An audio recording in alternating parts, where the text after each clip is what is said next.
saya akan perkenalkan tentang morfologi tanaman cabai. Siapa yang tidak mengenal cabai? Cabai itu tidak jauh dari setiap kehidupan kita. Karena apa? Kalau makan tanpa adanya cabai, ibaratnya belum siap atau tidak sedap sama sekali makanan yang kita konsumsi. Cabai itu adalah salah satu jenis sayuran. Dalam taksonomi tanaman, cabai masuk ke dalam Solanum annuum, atau saat ini kita kenal dengan Capsicum annuum. Karena apa? Mengandung senyawa kapsiin. Kapsiin itu sangat berguna sekali dalam kehidupan kita karena juga berfungsi sebagai zat anti kanker. Mungkin Bapak Ibu, saudara-saudara sekalian tidak mengenal manfaat dari kapsiin ini. Tapi di sini saya akan menjelaskan tentang morfologi cabai. Cabai memiliki morfologi bunga yang sama seperti dimiliki oleh tomat, terong, kentang. Karena apa? Sama-sama dalam genus Solanum, di mana ciri dari bunga tanaman Solanum atau genus Solanum ini adalah memiliki bunga mahkota 5 jumlahnya.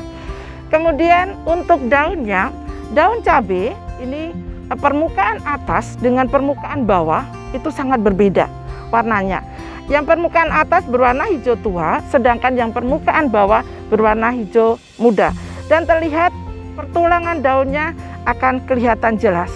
Di sana pertulangan daunnya adalah menjari. Cabai itu jenisnya banyak sekali. Yang ditemukan di pasar mungkin ada cabai hijau atau cabai lalapan, kemudian cabai yang rasanya sangat pedas sekali atau cabai rawit, kemudian juga ada cabai tampar atau cabai besar. Untuk cabai besar pun juga macamnya banyak. Mungkin ada yang cabai ada keritingnya yang tidak lurus, kemudian ada cabai besar yang dia ukurannya lebih besar.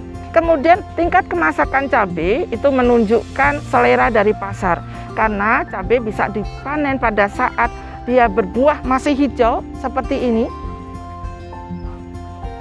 Ya, seperti ini. Jadi menjadi cabai hijau. Kemudian nanti ada tingkat kemasakan seperti ini, merah, cabai merah. Ini di belakang saya ini sudah dibuat dengan bedeng-bedeng dan juga dibuat jalur air. Ini memang bisa untuk orang itu lewat atau kemudian nanti saat mengelola panen dan sebagainya. Tetapi ini juga bisa menjadi sebagai saluran air gitu. Nah, bedengnya kenapa cukup tinggi, ini sekitar 30 cm? Karena kalau diairi, kemudian air itu dia di setinggi 30 cm dari tanah ini, itulah zona perakaran yang dia tidak reduktif, pokoknya tergenang air, tetapi dia masih ada udara-udaranya gitu. Jadi ada airnya, terus tanahnya basah, tetapi tanahnya masih ada udara untuk nafasnya. Dibuat dengan bedeng seperti ini, ya. Kemudian yang berikutnya perlu ada penguatan bunga gitu.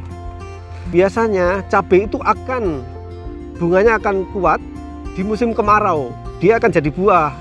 Tapi kalau air dan nutrisinya kurang, dia juga buahnya akan minimal gitu. Ini resiko. Jadi saat musim kemarau perlu diberi air seperti ini, tetap dialiri dan nutrisinya cukup, dia akan menghasilkan banyak. Sayangnya banyak orang yang menanam cabai di musim kemarau, sehingga saat musim kemarau biasanya cabai itu harganya jatuh. Nah, ini berarti PR juga menanam tanaman cabai di musim penghujan. Cuma saat musim penghujan masalahnya adalah penyakitnya banyak, penyakit jamur dan rontok dari bunga itu. Nah, oleh karena itu justru ketika bedengannya tinggi seperti ini, bedengannya cukup tinggi, itu terjadi pengatusan air yang cukup bagus sehingga akar itu tidak mudah terserang oleh jamur. Ya, kemudian itu akan sudah cukup menolong pertama. Yang kedua, boleh jadi kita perlu diberi aplikasi dari beberapa hormonal untuk menguatkan dari bunga dari tanaman cabai itu. Sekarang kalau kita lihat di sini juga sedang diaplikasikan beberapa pupuk-pupuk yang sudah cukup matang ya, pupuk organik. Ini juga penting karena begini, karena kita lihat ini kan bekas sawah nih, masih banyak serabut-serabut jerami yang masih mentah. Ini kalau kemudian dibiarkan, ditanam begitu saja, itu justru akan ada masalah begini ya. Nutrisi yang harusnya diambil oleh tanaman untuk pertumbuhan, itu nutrisinya nanti di dalam tanah ini telah diambil oleh mikrobia untuk membusukkan jerami-jerami ini. Nah ini masalah, makanya begitu dia banyak jerami-jerami yang masih mentah seperti ini, perlu diberi penyeimbang pupuk-pupuk yang sudah matang.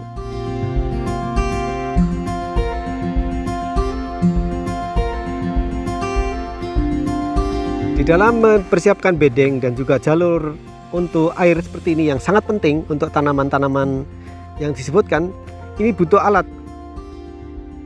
alat-alat bantu yang kalau dulu orang manual dengan cangkul, tapi sekarang membutuhkan 2 alat minimal. Pertamalah traktor traktor mini ya, bisa untuk membuat jalur drainasenya, dan juga 2 adalah kultivator. Kultivator itu memang untuk mencangkul tanah tapi dengan mesin, itu untuk mempermudah kultivasinya ya, kultivasi dari tanah-tanahnya ini. Jadi ini sangat penting kultivator. Kalau kultivator itu bisa dengan walk behind ya, jadi ditenteng dengan orang, itu seperti itu kalau di sawah, dan itu sangat memungkinkan dan itu sangat mudah. Sekarang sangat penting kultivator itu, menghemat biaya dan juga menghemat tenaga.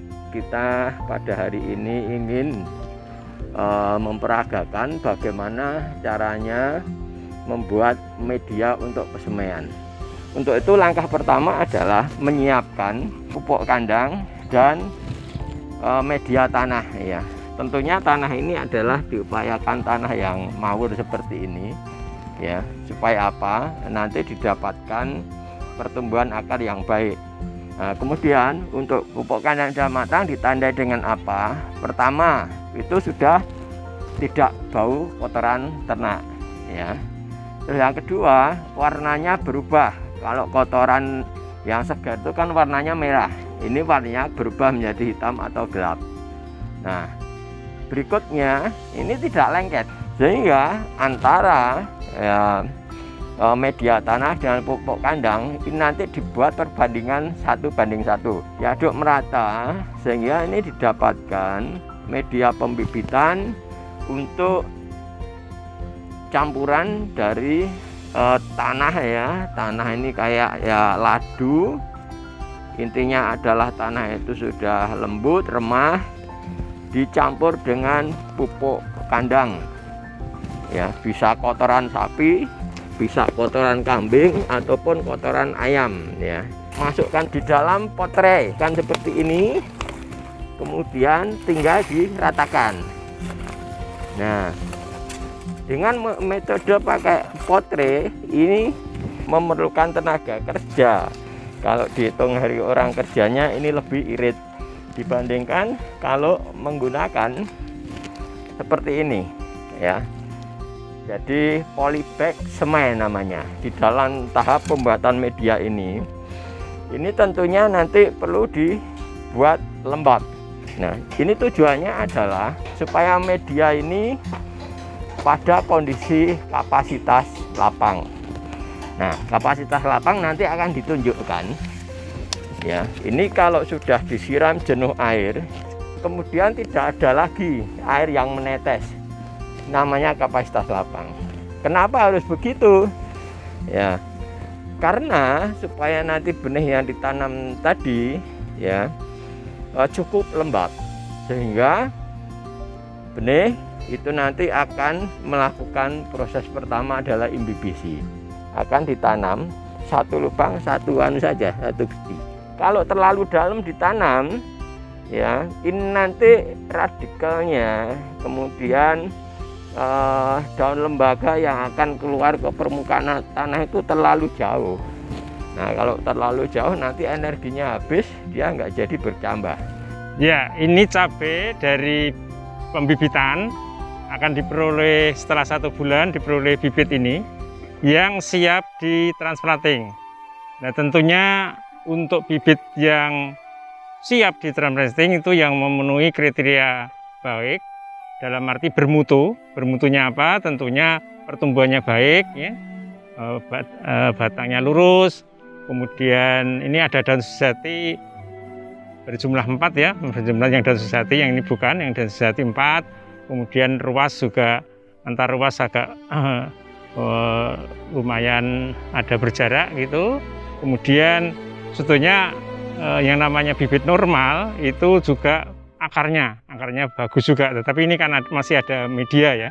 Yang jelas ini ada medianya karena pada waktu pembibitan ada medianya, dan yang biar tidak terjadi plasmolisis memang tetap diikutkan ini media yang ada di media plastik ini, media plastik, kemudian ada media tanahnya bersama, dulu dicampur dengan kokopit juga dengan sekam ya. Ini biar nanti setelah ditransplanting itu bisa memenuhi persyaratan untuk tumbuh dan berkembangnya bibit ini, karena tentunya untuk sebagai tanaman yang pertumbuhan dan perkembangannya baik itu diperlukan transplanting yang tepat. Nah, transplanting yang tepat tadi sudah saya katakan itu berumur kurang lebih 1 bulan dari penanaman di persimanan itu. Dan sebagai contoh ini merupakan bibit yang siap untuk ditransplanting, yang tentunya harapannya nanti bisa tumbuh berkembang dengan baik dan tidak mengalami gangguan apapun.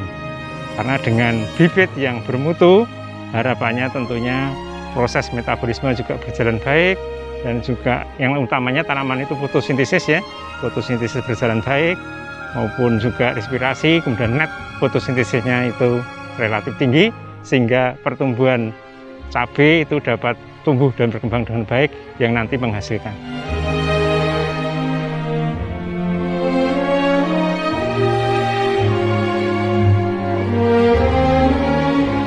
Sekarang tentang penyulaman. Nah, penyulaman itu kriteria tanaman yang perlu disulam yang bagaimana? Itu tentunya yang pertama yang terindikasi terkena hama atau penyakit ya. Yang terserang hama dan penyakit itu perlu disulam. Juga yang pertumbuhannya selain bukan karena terkena hama penyakit, tapi mungkin karena penyakit fisiologis atau tumbuhnya abnormal, itu tentunya juga perlu disulam. Misalnya yang lain sudah tumbuh berkembang baik, itu masih kerdil, itu tentunya perlu disulam. Bagaimana cara penyulaman yang baik? Nah, penyulaman yang baik itu ialah yang tadi, kalau karena itu kemungkinan ada soil borne, yang karena terus ada hama dan penyakitnya, sehingga tanah di sekitar yang tempat media tanam itu harus diambil dulu, kemudian diganti dengan media tanah yang baik ya, yang kemungkinan tidak ada penyebab penyakit ataupun hamanya, kemudian baru disulam. Nah, untuk penyulaman bibit yang disulamkan sebaiknya sebetulnya yang bibitnya sama umurnya ya, sama umurnya. Kemudian penyulaman dapat dilakukan maksimum hanya setelah pertumbuhan 1 minggu ya, biar nanti tetap bisa sama, bisa seragam untuk pertanaman itu.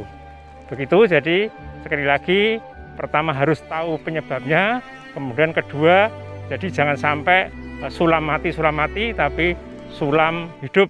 Kita semua tahu bahwa makhluk hidup, organisme, dalam hal ini tanaman, tentu saja membutuhkan air sebagai salah satu sumber daya yang bermain penting di dalam pertumbuhan. Dan air yang diperoleh tanaman berasal dari hujan maupun air yang memang dibuat oleh manusia atau disetting oleh manusia agar tanaman tersebut mampu menyerapnya. Ada 2 sistem.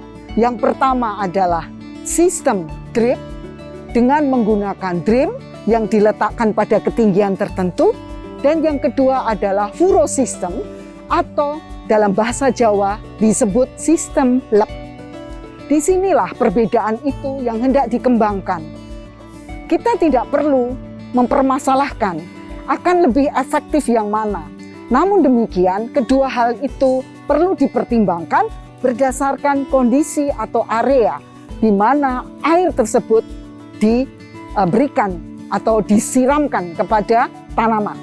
Untuk sistem irigasi drip itu tentu saja akan lebih efektif, akan lebih irit di dalam menggunakan air.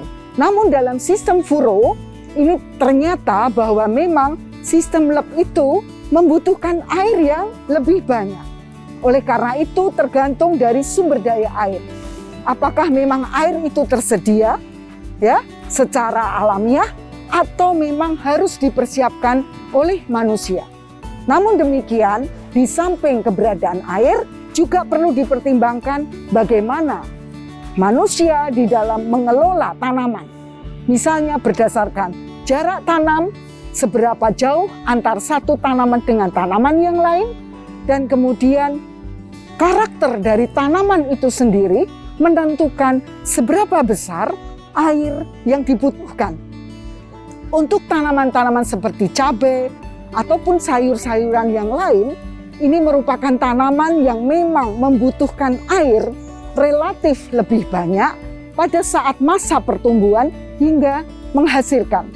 Karena itu, kita perlu mempertimbangkannya agar air yang kita berikan benar-benar efisien.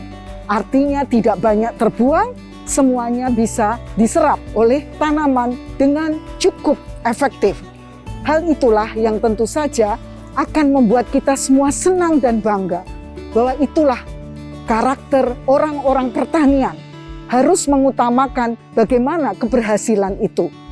Sehingga sumber daya, manusia dalam hal ini sebagai pengelola, dan tumbuhan itu sendiri bersatu padu secara holistik menghasilkan sesuatu yang menjadi harapan kita semua.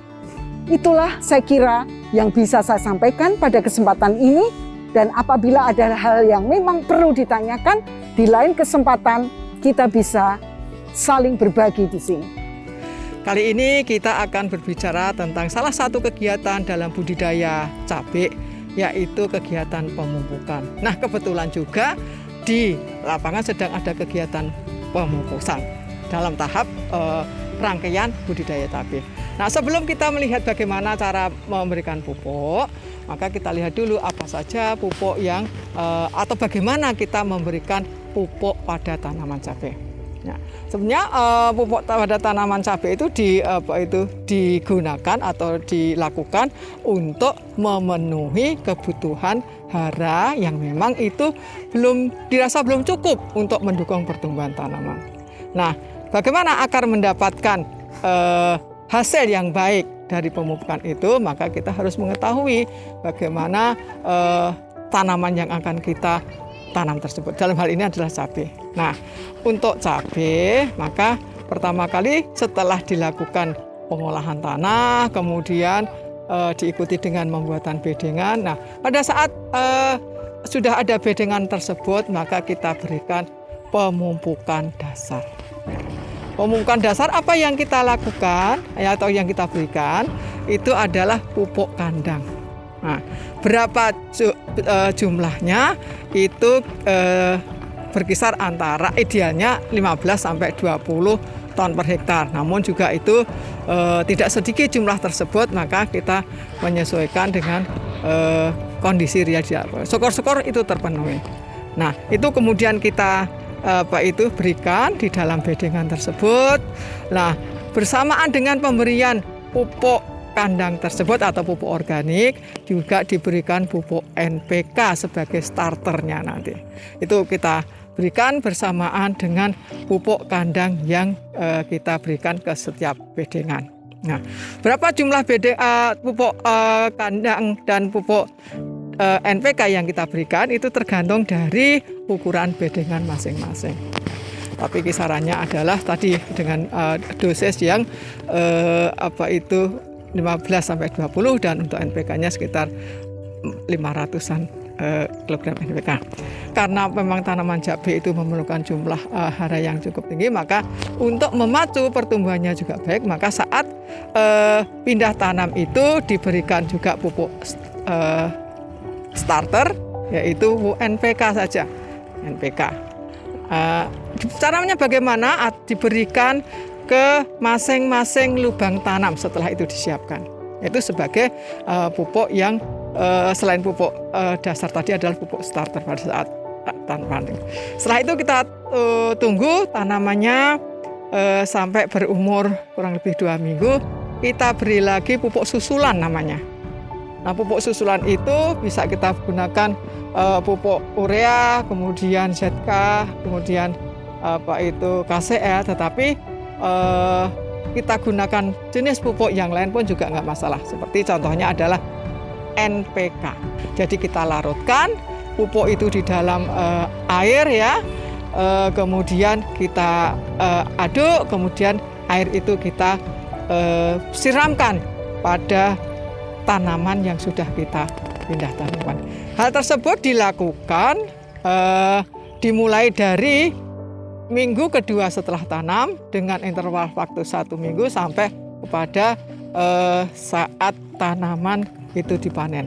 Hari ini kita akan membahas terkait dengan hama-hama yang menyerang tanaman cabai. Jadi kita sekarang berada di kebun cabai. Jadi di sekitar kita ini ada, di sini terlihat banyak sekali hama-hama yang kita jumpai menyerang tanaman cabai. Jadi salah satu hal penting tanaman cabai adalah namanya hama kelompok apit, namanya apis. Jadi di sini kita bisa melihat beberapa gejala apit, yakni tanaman menjadi keriting, kemudian lama-lama nanti menjadi kerdil dan nanti tidak akan bisa berbuah. Nah, itu adalah hama pada saat tanaman masih fase vegetatif. Nanti di fase generatif itu ada hama juga penting, namanya hama lalat buah. Jadi ada kelompok lalat buah yang nanti menyerang cabai pada saat membentuk buah cabai. Nah, namun demikian ini kedua hama ini menyerangnya saat yang berbeda. Pada saat musim kemarau itu tanaman cabai yang kita tanam banyak mengalami serangan hama kelompok apit tadi. Di situ ada apit tadi, ada banyak, ada trip, kemudian ada apit sendiri, kemudian ada kutu kebul. Tapi yang sering menimbulkan masalah adalah yang kelompok apit tadi. Nah, hama apit ini gejala tadi keriting tadi, kemudian menjadi kerdil sehingga tidak bisa berbuah. Nah, pengendaliannya itu biasanya kalau pada saat fase masih vegetatif itu dengan pestisida masih bisa. Namun sebaiknya nanti pada saat tanaman sudah membentuk buah, maka sebaiknya tidak menggunakan pestisida lagi karena nanti ada residu yang tertinggal di situ. Untuk hama lalat buah seperti tadi pada tanaman lain itu menyerang pada saat musim hujan dan biasanya serangannya bisa fatal, bisa 100% buah yang akan terserang dan hingga gagal panen.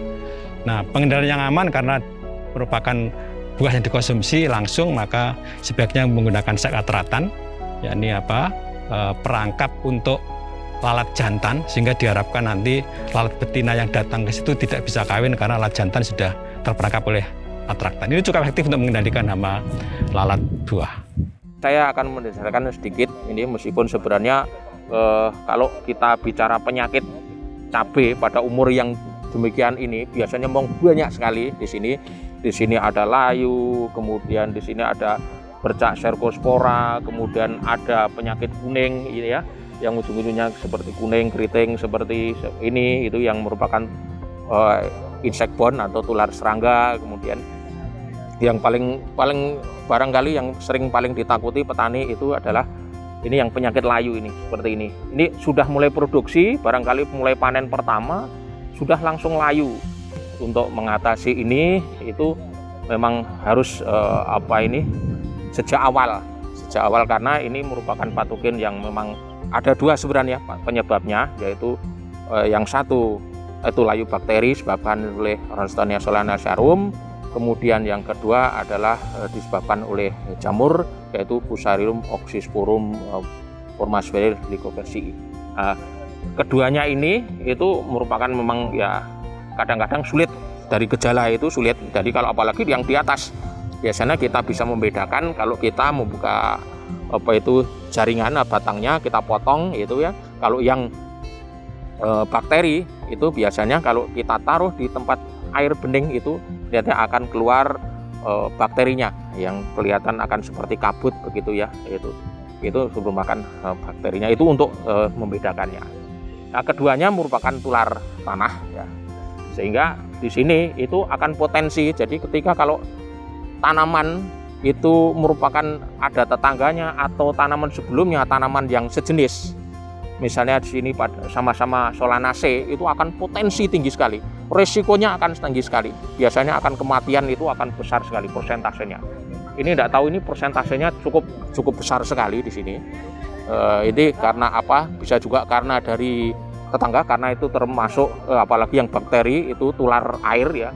Air melalui air irigasi yang disalurkan itu bisa menularkan dari satu ke tempat lain, dari lahan satu dengan lahan yang lain, dari tanaman satu dengan ke tanaman yang lain. Nah seperti itu yang barangkali yang itu perlu sekali penting diperhatikan ya. Kalau fusarium ini, yang karena fusarium ini merupakan patogen lemah, sebenarnya patogen lemah, tetapi dia akan berpotensi ketika tanaman kondisi-kondisi yang misalnya kurang air atau karena akibat pengairan yang kurang bagus ya. Kurang bagus itu juga akan menyebabkan tanaman menjadi lemah. Hal-hal yang menyebabkan tanaman lemah itu menjadi potensi juga terserang oleh fusarium ini, karena merupakan kemudian juga pelukaan itu juga akan itu perlu dihindari, karena itu akan menyebabkan potensi untuk terserangnya fusarium. Saya Muji Rahayu dari Program Studi Agroteknologi Fakultas Pertanian UNS. Saya akan menyampaikan berkaitan dengan panen dan pasca panen komoditi hasil pertanian, yaitu cabai. Cabai merupakan komoditas hortikultura yang sangat strategis, mempunyai nilai jual yang relatif tinggi, dan kebutuhan pasar selalu mengalami peningkatan. Cabai bisa dipanen pada umur 75 sampai 95 hari, tergantung dari masing-masing jenis cabai. Ada jenis yang bisa dipanen pada umur 75 sampai 85 hari setelah tanam, tetapi ada yang harus mencapai 95 hari setelah tanam. Ada beberapa tahapan di dalam pengolahan pasca panen cabai, dimulai dari proses pencucian, kemudian sortasi, grading, pengemasan, dan pengangkutan. Untuk selanjutnya, komoditi produk cabai ini bisa dikonsumsi dalam bentuk segar maupun di dalam bentuk produk olahan. Bentuk olahan yang banyak dijumpai di pasaran yaitu dalam bentuk bubuk cabai, kemudian cabai pedas manis, cabai kuning, dan juga dalam bentuk saus. Di dalam program PSA 4 ini untuk yang cabai itu setelah kemudian kita mengamati hasil yang ada di lapangan, kemudian kita terapkan nanti kira-kira kualitas produksinya seperti apa, kemudian kita kaitkan dengan berapa nanti yang harus kita pasarkan dan harga yang diterima. Nah, alhamdulillah untuk yang cabai ini kita kerjasama dengan warung SS sehingga kemudian itu bisa langsung dibelikan. Nah, ketika kemudian di dalam sortir atau di dalam pelaksanaan fungsi-fungsi manajemen itu tidak masuk di dalam klasifikasi yang diminta oleh SS, itu kemudian kita dijual kepada pasar bebas. Tapi insya Allah dari program ini semuanya bisa terjual. Jadi tidak ada yang waste ataukah mungkin sebagai limbah. Jadi semua bisa terjual dengan baik. Nah, permasalahan yang muncul biasanya adalah karena ketika kemudian cabai itu dipanen, itu tidak segera langsung disetorkan atau dipasarkan. Ini yang membuat kemudian kualitas daripada cabai itu agak menurun dan kemudian mempengaruhi harga. Nah, ini kemarin itu saya lihat, itu ada yang harusnya itu habis panen, kemudian langsung dijual, ini ditahan dulu. Nah, satu hari akhirnya kemudian ada layu di dalam tangganya sehingga harganya menjadi rendah. Saya rasa itu saja permasalahan yang mungkin ada di dalam cabai sehingga itu membuat paling tidak pembelajaran buat mahasiswa. Jadi bahwa di dalam hasil pertanian kita harus cukup teliti dan melihat semua komponen yang kemudian akan berpengaruh kepada harga. Karena harga akan berpengaruh kepada pendapatan. Saya rasa itu. Terima kasih.